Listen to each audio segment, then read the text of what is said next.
All right, lunch break. How you guys feeling? Good.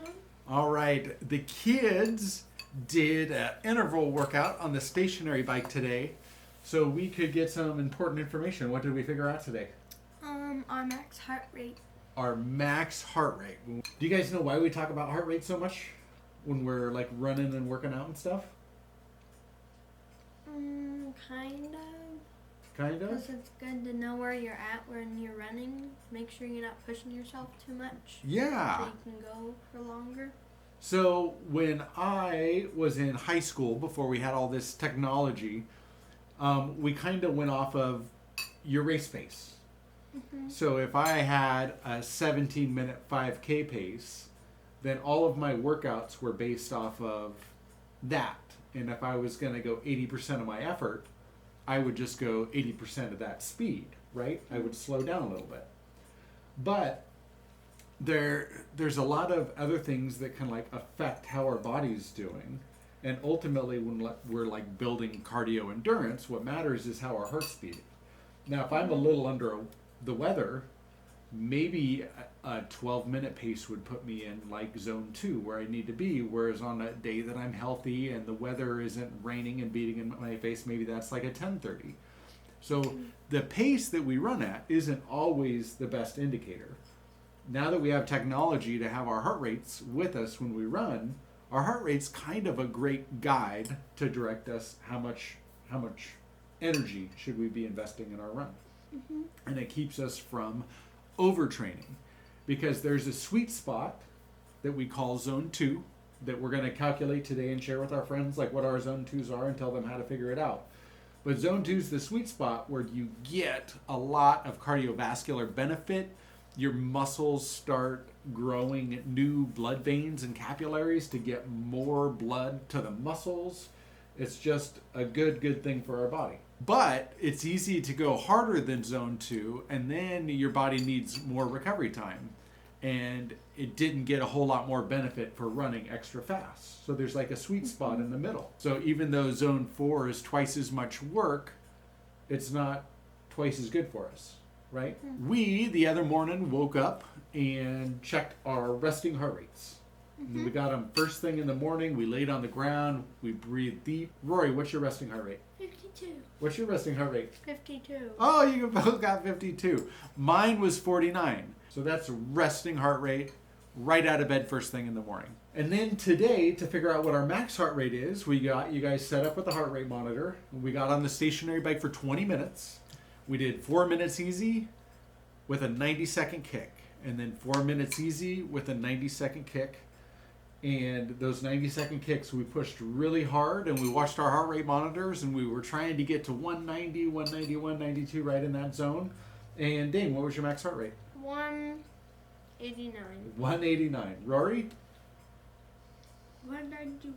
191. Now, the younger you are, the faster your heart rate is. The other thing is that as you get more fit and healthier, your heart rate will also get slower. So this isn't going to be your resting heart rate, max heart rate for the next 10 years. It might be your resting heart rate, max heart rate for the next 3 months. And then we'll check again. And then when we're talking about zones, we're talking about percentage of kind of working towards our max heart rate. So what we do is we take our maximum heart rate and we subtract our resting heart rate.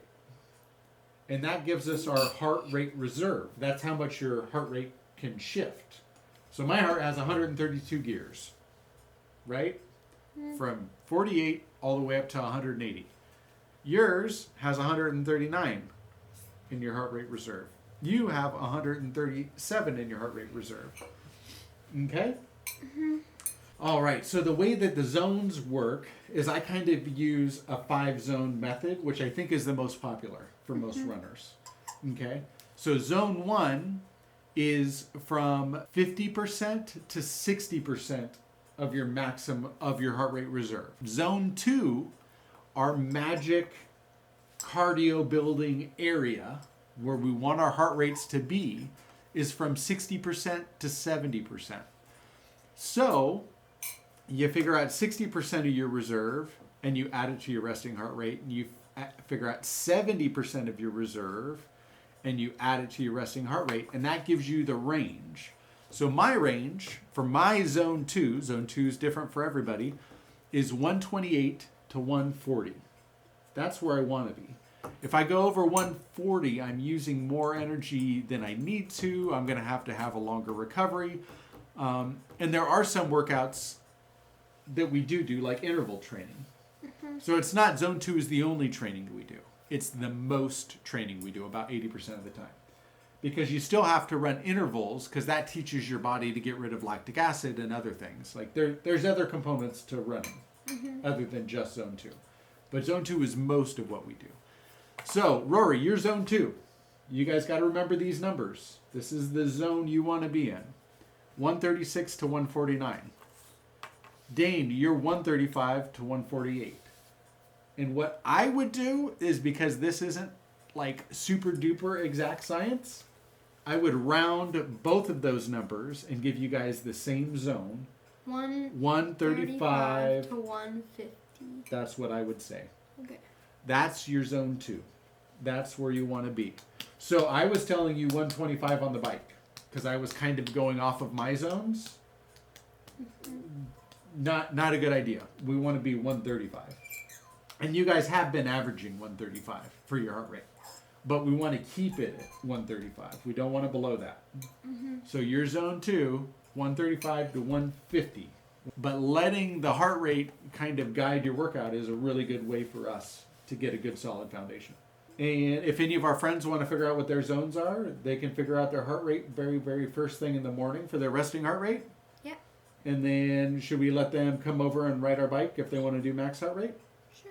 We could wire them up like we wired you guys up. And yell at them to kick for 20 minutes. Okay.